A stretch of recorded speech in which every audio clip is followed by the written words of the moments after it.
Kerusuhan berdarah di Parlemen Amerika Serikat memberi presiden buruk pada sistem demokrasi yang selama ini dipromosikan negara adidaya ini. Melansir Nine News pada Kamis 7/1/2021, dengan tegas Presiden terpilih Joe Biden dalam tanggapannya mengatakan pemandangan kekacauan di Capitol tidak mencerminkan Amerika yang sebenarnya. Namun gambaran mengerikan penerobosan rumah wakil rakyat Amerika Serikat pada Rabu 6/1/2021 terlanjur dimanfaatkan menjadi narasi yang salah bagi pemimpin anti-demokrasi saat ini. Mereka yang di negara kita suka merujuk pada teladan Amerika Serikat harus mempertimbangkan kembali pandangan yang dianggap maju, kata sekutu dekat Presiden Rusia Vladimir Putin melansir CBS News pada Jumat 8/1/2021. Putin sendiri telah banyak dikritik karena menekan lawan politiknya menggunakan pasukan keamanan negara hingga mengendalikan aliran informasi di Rusia. Sebuah tindakan yang juga dilakukan pendahulunya yang punya sejarah kepemimpinan mengerikan, yaitu Joseph Stalin. Stalin adalah diktator Uni Soviet 1929 hingga 1953. Lewat kepemimpinannya, Uni Soviet diubah dari masyarakat petani menjadi negara adidaya industri dan militer. Namun selama pemerintahannya, teror dan jutaan warganya sendiri tewas selama pemerintahan brutal itu. Pria yang memiliki nama asli Losep Zukashvili ini lahir dalam kemiskinan. Dia adalah putra ketiga dari 4 bersaudara yang lahir dari Ekaterina Georgievna Gedze atau sering disebut Keke dan Vissarion Beso Zukashvili. Tetapi dia adalah satu-satunya yang bertahan melewati masa kanak-kanak. Pernikahan orang tua Stalin penuh gejolak. Ayahnya sering memukuli istri dan putranya. Tapi Keke menyadari bahwa Soso, panggilan Stalin saat anak-anak, adalah anak yang sangat cerdas. Dia berharap anaknya bisa menjadi seorang pendeta ortodoks Rusia. Oleh karena itu, dia melakukan segala upaya untuk pendidikan Stalin. Stalin berprestasi di sekolah dan mendapatkan beasiswa ke seminar teologi Tiflis pada tahun 1894. Namun ada tanda-tanda bahwa Stalin tidak ditakdirkan untuk menjadi imam. Sebelum masuk ke seminar, Stalin bukan hanya seorang anggota paduan suara, dia juga pemimpin geng jalanan yang kejam. Terkenal karena kekejaman dan penggunaan taktiknya yang tidak adil, geng Stalin mendominasi jalanan yang kasar di Jori. Sejak muda, dia sudah terlibat dalam politik revolusioner hingga kegiatan kriminal. Stalin banyak mengenal tentang karya Karl Marx selama di seminar. Dia kemudian bergabung dengan Partai Sosialis lokal. Saat itu, pemikiran untuk menggulingkan Raja Rusia Nicholas II telah muncul. Minatnya pada sistem monarki juga melampaui keinginannya untuk menjadi seorang pendeta. Stalin putus sekolah hanya beberapa bulan sebelum lulus untuk menjadi seorang revolusioner. Dia memberikan pidato publik pertamanya pada 1900. Setelah bergabung dengan gerakan bawah tanah revolusioner, Stalin bersembunyi menggunakan alias Koba. Nama itu diambil dari nama pahlawan penjahat fiksi Georgia. Dia bergabung dengan kelompok militan dari gerakan sosial demokratik Marxis Bolshevik yang dipimpin oleh Vladimir Lenin. Stalin juga terlibat dalam berbagai aktivitas kriminal, termasuk perampokan bank. Hasilnya digunakan untuk mendanai partai Bolshevik. Dia ditangkap beberapa kali antara tahun 1902 dan 1913 dan dipenjara serta diasingkan di Siberia. Ketika bebas dari penjara, Stalin terus mendukung revolusi dan membantu mengorganisasikan petani dalam revolusi Rusia melawan Raja Nicholas II pada 1905. Stalin akan ditangkap dan diasingkan 7 kali dan melarikan diri 6 kali antara 1902 dan 1913. Pada 1912, Lenin yang saat itu berada di pengasingan di Swiss menunjuk Joseph Stalin untuk bertugas di Komite Sentral pertama Partai Bolshevik. 3 tahun kemudian, pada November 1917, kaum Bolshevik merebut kekuasaan di Rusia. Uni Soviet didirikan pada 1922 dengan Lenin sebagai pemimpin pertamanya. Selama bertahun-tahun ini, Stalin terus menjagi kekuasaan partai.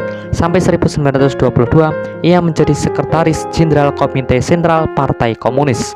Peran ini memungkinkannya untuk menunjuk sekutunya dalam pemerintahan dan menumbuhkan basis dukungan politik. Setelah Lenin meninggal pada 1924, Stalin akhirnya mengalahkan para pesaingnya dan memenangkan perebutan kekuasaan untuk menguasai Partai Komunis. Pada akhir 1920-an, dia menjadi diktator Uni Soviet. Pada akhir 1920-an, Stalin meluncurkan serangkaian rencana 5 tahunan. Rencana ini bertujuan mengubah Uni Soviet dari masyarakat petani menjadi negara adidaya industri.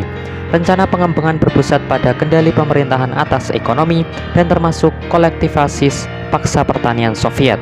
Sejak itu, pemerintah mengambil kendali atas pertanian. Jutaan petani yang menolak untuk bekerja sama dengan pemerintahan Stalin ditembak atau diasingkan sebagai hukuman. Pemusatan kebijakan yang tidak efisien justru menyebabkan kelaparan meluas di seluruh Uni Soviet dan menewaskan jutaan orang. Stalin memerintah dengan teror dan dengan totaliter. Dia tidak segan-segan melenyapkan siapapun yang mungkin menentangnya. Dia memperluas kekuasaan polisi rahasia, mendorong warga untuk memata-matai satu sama lain. Akibatnya, jutaan orang terbunuh atau dikirim ke kamp kerja paksa sistem Gulag. Selama paruh kedua 1930-an, Stalin melambangkan pemberontakan besar-besaran. Serangkaian kampanye ini dirancang untuk menyingkirkan partai komunis, militer, dan bagian lain masyarakat Soviet yang dianggap sebagai ancaman. Selain itu, Stalin membentuk sistem kepercayaan yang berpusat pada dirinya di Uni Soviet. Kota-kota diubah menggunakan namanya untuk menghormatinya. Buku-buku sejarah Soviet ditulis ulang untuk memberinya peran yang lebih menonjol dalam revolusi dan mitologi aspek lain dalam hidupnya. Dia adalah subjek karya seni, sastra, dan musik yang disanjung. Namanya menjadi bagian dari lagu kebangsaan Soviet. Sensor foto-foto juga dilakukan dalam upaya untuk menulis ulang sejarah. Banyak mantan rekannya yang dieksekusi selama periode pembersihan. Itu pemerintahannya juga mengendalikan media Soviet. Pada 1939, menjelang Perang Dunia II, Joseph Stalin dan diktator Jerman Adolf Hitler menandatangani Fakta Non-Agresi Jerman-Soviet. Stalin kemudian melanjutkan rencana mencaplok sebagian Polandia dan Rumania serta negara-negara Baltik di Estonia, Latvia, dan Lithuania. Dia juga meluncurkan invasi ke Finlandia. Namun pada 1941, Jerman melanggar Pakta Nazi Soviet dan menginvasi Uni Soviet, membuat terobosan awal yang signifikan. Stalin mengabaikan peringatan dari Amerika dan Inggris serta agen intelijennya sendiri tentang potensi invasi. Soviet tidak siap untuk perang. Ketika pasukan Jerman mendekati ibu kota Soviet, Moskow, Stalin tetap di sana. Kebijakan pertahanan dilakukan dengan membumi hanguskan pasukan atau infrastruktur apapun yang mungkin menguntungkan musuh. Kondisi berbalik bagi Soviet dengan adanya pertempuran Stalingrad dari Agustus 1942 hingga Februari 1943. Tentara Merah berhasil mengalahkan Jerman dan akhirnya mengusir mereka dari Soviet. Saat perang berlangsung, Stalin berpartisipasi dalam konferensi utama sekutu, termasuk konferensi di Teheran 1943 dan Yalta 1945. Keinginan kuatnya dan keterampilan politik yang cekatan memungkinkannya berperan sebagai sekutu setia. Namun dia tidak pernah menginginkan visinya tentang perluasan kekaisaran Soviet pasca perang.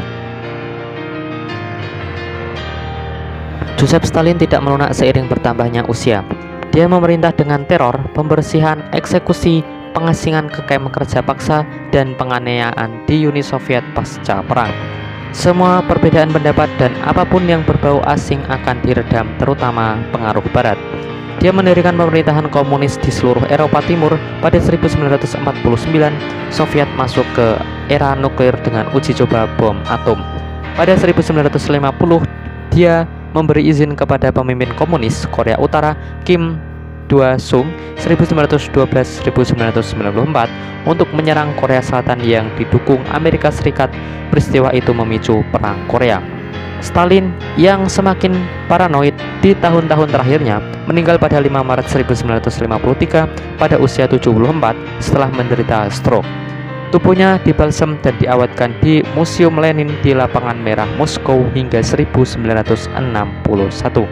Kemudian sebagai bagian dari proses destalinisasi, tubuhnya dipindahkan dan dikuburkan di dekat tembok Kremlin oleh penerus Stalin, Nikita Khrushchev. Nah, tadi adalah sedikit biografi tokoh dunia Joseph Stalin dan sejarah kelam Rusia di genggaman pemimpin otoriter. Mohon maaf apabila ada kata salah dari saya, mohon dimaafkan. Semoga informasi ini dapat menambah wawasan Anda. Saya undur diri. Wassalamualaikum warahmatullahi wabarakatuh.